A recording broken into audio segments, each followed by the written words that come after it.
Hello Queens, it's your girl Lindy here. Welcome to our very first session of relationships and dating for women for the year 2021. I trust that you're all keeping safe and that you are adhering to the COVID-19 regulations and protocols. All right, the very first discussion that we will be having for the year 2021 is entitled Freeing Yourself from a Toxic Relationship or Marriage. All right, let's get straight to it. It seems like more and more women are being subjected to various forms of abuses the world over. Be it physical abuse, emotional abuse, financial abuse.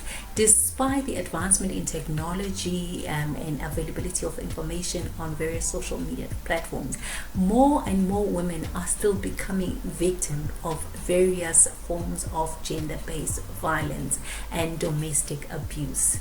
And I'm sure some of you may know one or two of your closest friends or people within your close proximity who have been kind of trapped in these toxic relationships and marriages for a number of years, some even for over decades, and yet they're not able to get out of these relationships. And this is the reason why we are having this discussion, so that we can unpack this topic and we can be able to provide the necessary guidance that we can be able to just enrich one another with wisdom, so that we can make the right informative decisions for ourselves when it comes to these types of relationships. All right, in the next couple of minutes I'll just take you through some of the traits that we need to be aware of, especially when assessing whether the relationship that or the marriage that we are in is a healthy one or whether it is a toxic relationship or marriage. The very first trait that we need to be aware of, my dear sisters, is jealousy. A little jealousy is good every once in a while, especially if it's from somebody that we love, somebody that we admire. Ain't nothing wrong with that. But there are some instances when it tends just to go a little overboard. This is where it starts eating away at your confidence. It starts eating away at the way that you see yourself. That is something that might just need a little attention, especially when it starts to not project you in a manner that you want to be projected.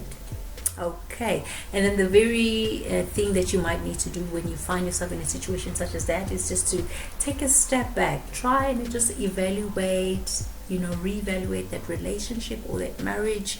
Have a thorough discussion with your partner and just try and find out, ask as many questions as you possibly can as to what might be the triggers, for them, portraying those jealousy tendencies. You might be surprised at what you can discover through those conversations. The second one is controlling tendencies. Okay, I have been through that situation in my marriage, especially, because it was an physically abusive relationship and marriage. I remember those signs are usually very subtle, and most of us are not able to see right away that our partner is actually being controlling. It may happen in some instances that you may receive a random call from a friend or a text message from someone, and they might want to inquire as to who's on the other side, constantly wanting you to answer to them as to who are the people that you are chatting to online, etc., etc. Or sometimes you may find that when they are calling you, while you're in the office, while you're at work, whatever the case may be, and that you are not able to pick up those calls or you're not able to respond immediately, that might just trigger some kind of controlling tendencies, because in their minds they might start thinking that you could be cheating on them, or you could be seeing somebody behind their back. So that's something that you really, really need to be aware of, my dear sister. If you suspect that maybe your partner may be controlling or maybe displaying some of these controlling tendencies, you might just want to monitor the situation very quietly. Just check the frequency, how often does it happen, and whether maybe you could explain it to your partner, that what happens when you're not answering your calls, so that they are in the know, and that you're not taken by surprise, and that just let them know that it's not always possible for you to be available to take those calls or to answer those messages when they want you to. I think it's just a very healthy conversation for you to have with your partner. The next one is constant stress. This happens where you find yourself being constantly on edge, due to the fact, just thinking about that relationship, sometimes you may find that it just makes you feel uncomfortable. That's not a very good sign. You start to feel very stressed out most of the time, just thinking about your partner. It could be an indication that maybe something is definitely off in that relationship or in that marriage. When you suspect such, then maybe it could be time that you seek help from a friend, from a counselor. Talk to someone about all these anxieties that you're experiencing in your relationship or in your marriage. It could be the best thing that you could ever do for your sanity and for your happiness. The next one is ignoring, when your partner is ignoring your concerns or your needs. So this could be when your partner just expects you to go along with whatever it is that they suggest in their relationship or in that marriage. Sometimes it goes against your comfort levels. You start feeling uncomfortable about some of the things that they are suggesting in that relationship. That could be a very, very big red flag. It could be a sign that you are in a toxic relationship. If you suspect that is the case, then what you might want to do is just to have an engaging conversation once again with your partner. Just speak openly, about your concerns and how those things make you feel, if especially your concerns are not being taken seriously. If they disagree on something, it shouldn't be seen as a sign of disrespect on your part. Have those open conversations. I guess that's the only way that your partner might just also be able to understand or to empathize with what you are going through. The next one is gaslighting. Gaslighting is something that's not talked about, especially in relationships, but it's there. It's when a partner constantly just leaves you confused, constantly accusing you of doing certain things which you know for a fact that you haven't done. And sometimes you find yourself apologizing time and again, and when you shouldn't be. It's like a constant power struggle.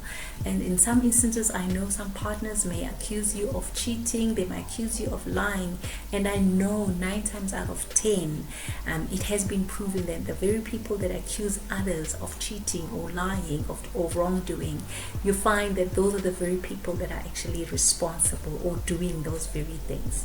So that's something that is just a research that has been sort of put out there, the information. Especially these characters, I know they are known as narcissists. They have an ability to just turn things around and make you feel guilty for things that you haven't done wrong in that relationship or in that marriage. If you pick up that you might be in one of those relationships or might be involved with a character such as a narcissist, you might just want to evaluate that situation very, very carefully and very quietly, if possible. Gather as much evidence as you possibly can of the things that your partner might have said or might have been doing in secret, and gather up all of that evidence and eventually present it to them at the right time and speak up about their behavior. Let them know how it affects you, and just be firm. The important thing, they might try to accuse you and make you feel guilty about causing so much of havoc in the relationship. Remember, these people are very, very smart, so you need to be very firm and you need to just stand your ground when presenting that evidence. Lastly, if both parties are willing just to make it work, by all means go for counseling. Help is available, but only for those people that really, really want to make their relationships work. Remember, my beautiful sisters, your happiness is your responsibility. You cannot outsource that to anyone else. No one has the power to take it away from you. You are entitled. You have a right to be happy and to live the kind of life that you want to live with your respective partner or husband. We've come to the end of our discussion for today. If you feel that you have been empowered by this video, or if you have any further questions, we welcome your questions. Post them on our comments box below. Put out more suggestions on how we can be able to inspire one another as a group of women. I feel that more and more of us need to learn to stand together, especially in these days that we are living in. Times are hard. Women are constantly under attack, and we need to be now, join in together and be able to be of support to one another. In the workplaces, this has been going on for a very long time.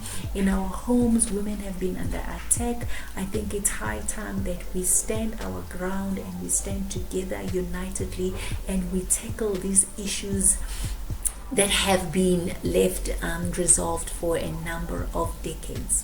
I thank you so much for all your time, and do subscribe to our YouTube channel, which is Relationships and Dating for Women. Let's spread the message. Let's spread this gospel. All right, I believe that women are strong, and let's just keep up the hope and do not give up. Whatever it is that you may be going through right now, believe you me, it's not going to last forever. As the saying goes, tough times don't last, but tough people do. Do take care of yourselves, my dear sisters, and I'm with you in spirit. Until next time, take care now, and God bless. Bye-bye.